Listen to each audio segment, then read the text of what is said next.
I believe that you should think of your estate plan like a bus. You need the right people in the essential roles, basically in the right seats. You need someone you trust who can drive the bus, to navigate the journey, and all the other jobs that happen along the way. In this video, I'll walk you through the key roles clearly and simply so you can build a strong team and create an estate plan that really works. Now, before we dive into these roles, I do want to invite you to subscribe to our monthly newsletter. We provide great information like this for free that arrives in your inbox, and you can read it on your own time. So please go ahead and subscribe. All right, so the first essential role is the trustee. This is the person driving the bus. So the trustee is the manager of the trust. They're in charge of all the key decisions. They need to make sure that the beneficiary is taken care of. They're responsible for filing income tax returns if those are required. They do financial projections, or they work with a financial advisor to do that. And they coordinate with other professionals on the matter. If you have a revocable living trust, you might be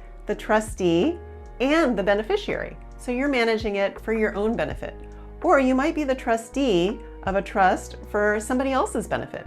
In either case, you have a lot of fiduciary responsibilities that are dictated by the probate code. So you really have to make sure that you do everything right. That's why some people choose to name a professional as trustee of a trust, because professionals really know all about it. Okay, so the next role is an executor. This is the manager of the will. Now, in California, we usually do a revocable living trust, and then we do what's called a pour-over will, which is basically a cleanup document that says if you forgot to put something in the trust, you can use the will to scoop up that asset and pour it over into the trust. Now, hopefully, your trust has been funded properly, so the executor, the manager of the will, doesn't need to do anything really. They're responsible for filing estate tax returns, but that's about it. Now, usually you would name the same person or entity that you name as trustee as executor, because it's really the same role. It's the financial management role. So who else do we have on the bus?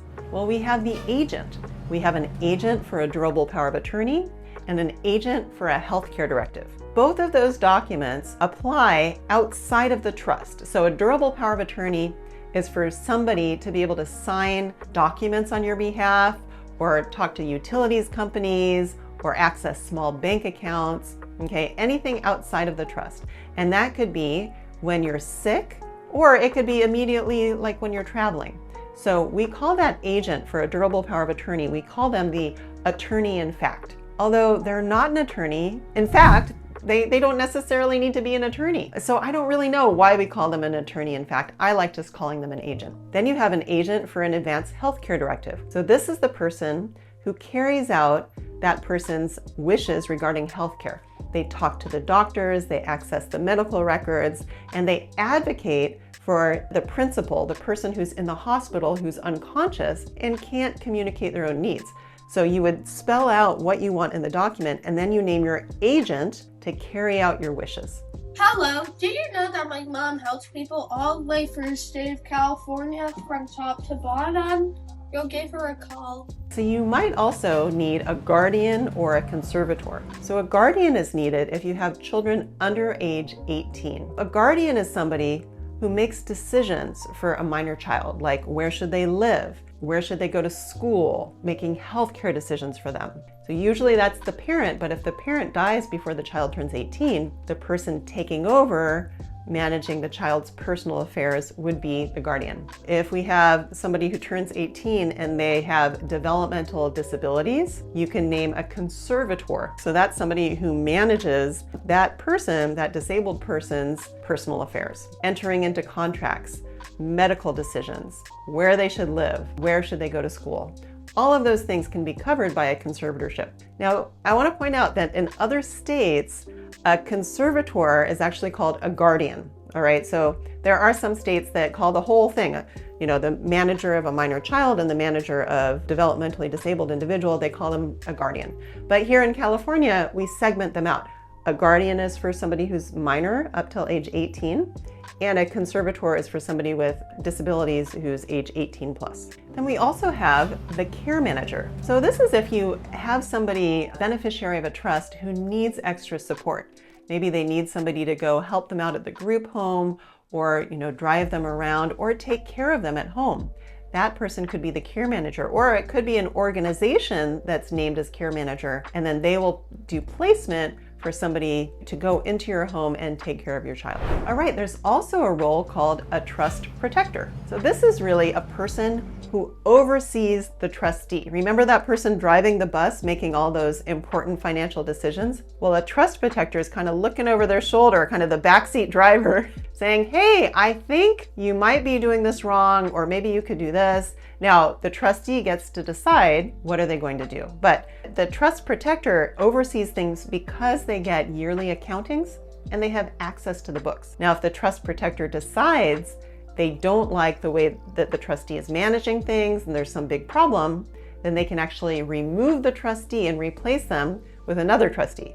We always need a driver of the bus, so there has to be a trustee, but the trust protector can shake it up and put somebody else in there. Usually a family member is named as trust protector when a professional is acting as trustee of the trust. Right, so then we have a financial advisor. This is a professional who's in charge of investing the underlying trust assets. They often help with preparing financial projections, so you can see how much does a child need over their lifetime in order to live. So when you're doing planning, you can make sure you give enough to that child, maybe a disabled child or someone who needs extra financial assistance. And a financial advisor will help advise on that. Then we have an accountant. That's somebody who specializes in preparing tax returns. These could be income tax returns or estate tax returns, and they usually advise on income tax issues or deductions. Now, there's a lot of different types of accountants out there, so make sure that you get an accountant who specializes in the thing that you need. Also, accountants sometimes provide bookkeeping services. So those are the main roles involved in an estate plan. Now that you know that, it's time for you to build your own team. At our firm, we help clients design their plan, and we introduce them to amazing professionals who can fill these roles. Please reach out to us so we can help you with this. Thank you. Did you know that my mom has a monthly newsletter? Subscribe by clicking below.